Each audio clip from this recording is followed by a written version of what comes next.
Time for our review of last week's FIFA World Cup 2026 draw, brought to you by the Mercedes-Benz Sprinter van, and it was quite a it was quite a spectacle, wasn't it? Some might say it was a bit of a cringe fest. If you missed it, here's a little flavour. I would like, with your collaboration, to show to these people from all over the world what they can expect when they come to North America next summer. So I will count 1, 2, 3, and then I want the Americans only to chant USA, USA, USA until I tell you to stop, okay? Only the Americans, right? So 1, 2, 3, USA, USA, USA, USA. Okay, good, good, good. That's pretty good. We make this theater vibrate as a football stadium. Now the Canadians. Are you ready, Canadians? Canada, Canada, Canada, right? The same, huh?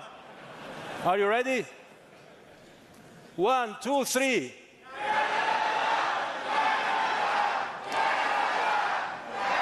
Good, good, good. Excellent, excellent. And now our Mexican friends. 1, 2, 3. México, México. Vamos. 1, 2, 3.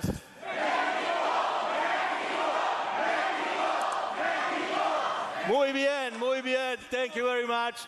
This is what we want. We want to have fun. We want to enjoy the show. It will be absolutely fantastic. Thank you for coming. Take care. That was Gianni Infantino, or Johnny, as he was affectionately named by Donald Trump, the President of the United States. I mean, in a world of sport being entertainment, and you subscribe to that quite a lot, Simon, that it is entertainment. Yeah. Do we need to extend it to these big draw extravaganzas? Were they right to put on a big show?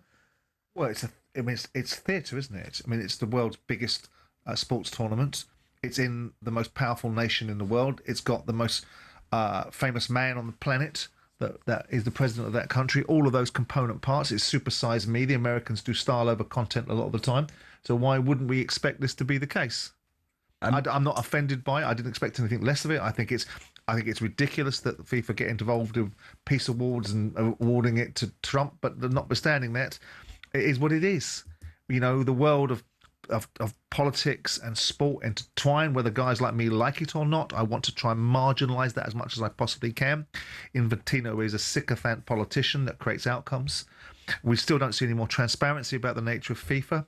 But will we have a spectacular World Cup? Put aside all the ideals about Trump saying it can't be played in this town and it can't be done in this particular way, and this for that and that for the other.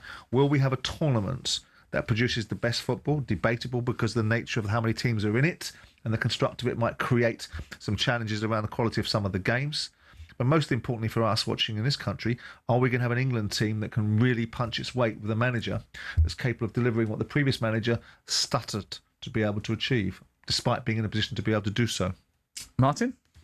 Yeah, I'm looking at the draw. Maybe it's just me, and just feel that the Europeans in some way, the way they have to space out the draw, where South American countries are not allowed to play against one another.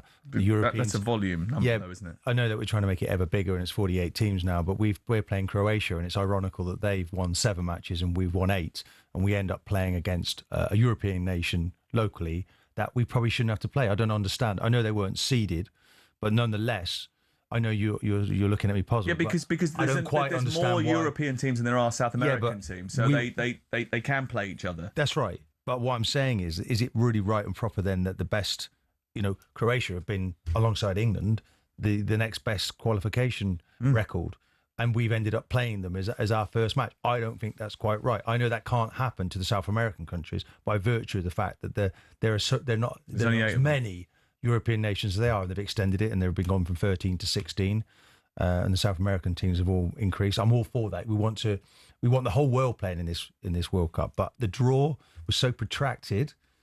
I didn't like it. It didn't really fit well with me. It's a shame we can't find another way to try and get some of these teams playing one another. Jeff Stelling had a bit of a rant about it this morning, said that it went on for far too long. He was waiting for the draw, and he got to an hour and 15 minutes and still nothing had happened, so he just turned it off. But the fact is that when the draw eventually is done, England get Croatia, they get Panama, they get Ghana. They're going to play in Dallas at 9 o'clock BST, which is great for the British broadcasters, by the way. They've got some brilliant slots here. They've got the 9 p.m. slot twice, and then they've got a 10 p.m. slot when they go to New Jersey on the 27th of June. Well, great. It's for the TV broadcasters. That is absolute box office. There later on, as you go through the draw, it's also better for us as well. Not Dallas, but Not Dallas, the other two. Not Dallas, no. Slightly better, yeah. But as you go through the draw, I think there's one game. If England, and there's loads of permutations, if England were to win their group, their potential route sees them go to Atalanta. Well, wait, come on. Listen, if you're not winning this group, and Croatia are nowhere near the side that we played in 2018 when they were a formidable side. We've beaten them previously, in the European Championship, so we know that we're capable of beating the Croatians, and on paper we should do that, and I expect them to do so. We'll deal with the Panamanians. Come on. And Ghana, with all due respect. I think Croatia, slightly different opening game in Dallas against a team that very wily, it might be a draw. Second best qualifiers, as you've already pointed out. Yeah, but England should be aiming to win the group, and I don't think that's. I mean, Luke, our producer, who's a bit of an agitator, and that's why he hasn't got too many friends. But any friends. Sorry, he was saying it's English arrogance to suggest they're going to win the group. I don't think it is actually. Fans are allowed to speculate and be optimistic about their team, especially a team that have got to 2 European Championship finals you have to say in a row. That. We exactly. I mean, ultimately, you want to be a favourite. You expect to win, and if you don't win, you should be accountable for it. And Simon, you're well travelled. What do you put merit? Do you put on the temperatures that they're going to be playing in? Well, let's talk about that, because it's 9 p.m. at night for the first 3 games, 10 p.m. at night our time. But obviously there it's 5-6 hours back, so you're talking middle of the afternoon, late afternoon. It is going to be very, very hot in New York. The fourth game they'll play of the last 32 is due to kick off at 5 o'clock BST, which means they'll be kicking off at midday. So that is going to be very hot in Atalanta. Well, I went to Boston with England in '93, right, where we didn't make the World Cup in '94. Some of the players were being attacked by mosquitoes, and it was like, I don't want to name names, but we weren't able to train with a full quartet because the conditions, and it was very humid, it was very hot. That's how I remember it as. Is that so let's not take it. Let's not take it. You'll never get a mosquito bit in your life. Brilliant, a bit of advice. Yeah, but so maybe we shouldn't dismiss the weather conditions in Boston. Well, when we went to Volgograd for the Tunisia game back in 2018, there was a swarm of mosquitoes all over the stadium, and that didn't distract England. It was they got the job done. No, in the end, but if you get one player who's attacked, it's not a pretty sight. Who was it? I think it was Carlton Palmer that got attacked by mosquitoes, and he spent 2 days in bed. Mexico City would be the last 16 venue. Then Miami for possibly a game with Brazil. Atalanta. Then you're battling the heat. Atlanta again. And then New York for the final. So there's a lot. There is going to be very hot. It's going to be very hot, and that's why they want to go. But what the great thing is about the draw, I think, is that England get 17 days from the Champions League final to their first game. Yeah, and that's key. Yeah, because you don't want to be in a situation where you're starting within a week of the Champions League final. Yeah, but then condense that to the rest of the tournament then. So how many weeks have England got to become world champions in? So what week? So the final is what date? So they have 5 weeks instead of 5 weeks. 5.5, yeah.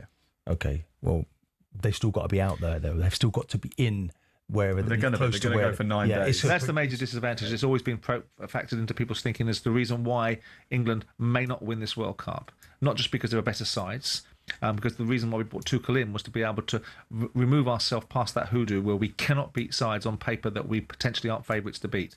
That's the Tuchel effect. That's the point where Gareth Southgate came up short, did lots of good things. Let's not spend our time dwelling on what he didn't do. But the thing is that Tuchel's been brought in to do something different. The battle that you've got with the climate, well, that's about preparation. And that's about ensuring that the way that you play football enables you to be able to participate against some South American sides that are used to this kind of climate. England media and pundits already predicting their route to the final. It's coming home, will soon be plastered everywhere. It's unreal arrogance, as always, says one text. It's not. I'm sorry, I'm not. Is that Jim believing it to be arrogant at all. I think actually what fans do is they look at the best case scenario and they use the information that's given to them. England are seeded. The reason they're seeded is because it's believed that they are one of the best teams in the world by the world rankings. So they're expected to win their group, and that means that they'll have a certain route through to the final. Demand it. I think it's right to demand and have a level of expectation of your nation when your dominant sport in this country is football. When your league is perceived, albeit it's made up with predominantly foreign owners and foreign players, that it's the best league in the world. You expect and you hear your players and what they are rewarded and where they're playing in the world. You expect the English team, irrespective in the past when we haven't qualified, you expect this English team to punch its weight. And it's not arrogance, it's a belief. Competition football wasn't it set out by the FA Cup? We were the Challenge Cup was first and foremost here in this country, in England. So with competition football, why not? The manager said he wants to add a second star to the jersey. There's intent. That's his job. That's what he's been brought for. Yeah. Anything other than that can't be considered a success, can it? Unless, of course, you get to a World Cup final and concede a 94th minute penalty and go out on that basis. Other than that, Thomas Tuchel hasn't been brought in to maintain the status quo. He hasn't been brought in to continue this path of we get there, we have a good whiff of it, but we don't get the bite. We are here now in this tournament, surely with Thomas Tuchel to win it. And was it always going to be the Trump show? What did you feel about the YMCA performance at the end? Did you enjoy that? Well, I don't enjoy it. It seemed tongue in cheek, didn't it? I don't know whether it was a step too far. Does it kind of make a mockery, a bit of fun? They started off by calling football soccer, and it's like, well, no, it is football. Well, they were in America, that's what they call it. Yeah, but we don't, do we? We don't call it in it wasn't just for you. It was a World Cup. Who invented it? It's not rugger, is it? It's rugby. There's an argument that so it's not Chinese soccer, football. it's football. You look back into the history of the construct of football, actually, potentially the Chinese invented it. But the fact of the matter is that it's in the country. Trump got this World Cup in his first tenure. The reason why he got it is because he promised FIFA that they'd generate 15 billion out of this game. The arguments that are being raged by journalists like Harry Harris about the price of football, which is the despicable way of operating, and it's now pricing out the fans, is a different discussion. But what you've got is the most commercial nation in the world commercialising the sport. Why would you be surprised? And Trump is the biggest noise in the world. There cannot be any broadcaster that doesn't feature some of its content without Donald Trump being part of it, whether it's a news channel or a sports channel. So don't be surprised when he occupies centre stage. He did it at the World Club Championships. He's going to do it in this World Cup. All we want as a sports station is the football, and the show itself merits the billing. Let's hope the final this year, unlike the Club World Cup, we doesn't have some sort of show on, for another 20 minutes, and we get an extra. But they're going to. But they're going to. They had a show in Qatar. The Club World Cup. The difference is the BBC chose not to show it. Yeah, but didn't we have an extended half-time break? Was that not a disgrace? PSG needed it. No, I think the rule book tells you can't have a break but longer than 15 minutes. Well, that's up to FIFA to enforce, isn't it? Well, but they write their own rules, don't they? Yes, they do. Competition rules decided that they were going to have a longer half-time break to have a half-time show. Yeah. Did you not enjoy that either? Didn't enjoy the half-time show. I wanted the normal. Well, there is an element of Martin's right. The orthodoxy of that is that what are we doing here? Are we creating entertainment so we can show pop stars, or are we creating a football match? If someone's paid £40,000 for a ticket, which is some of the going rate for the final, then they get the whole day experience. Maybe you just want to get a half-time pie, don't you? So you get a bit longer from your commentary position. That's what you want. Pie. I don't want a pie. I want a hot dog. I was going to say, yeah, a massive, great big hot dog. A couple of those. Watch that, Sam. What do you mean? Well, just you've got to keep yourself physically. Do you know what? I think I've done quite. I've taken a league out of your book and gone on the old 10K run in order to lose a few pounds. Don't worry about that. I would go through some of the text messages. We've got quite a few accusing us of being arrogant about England.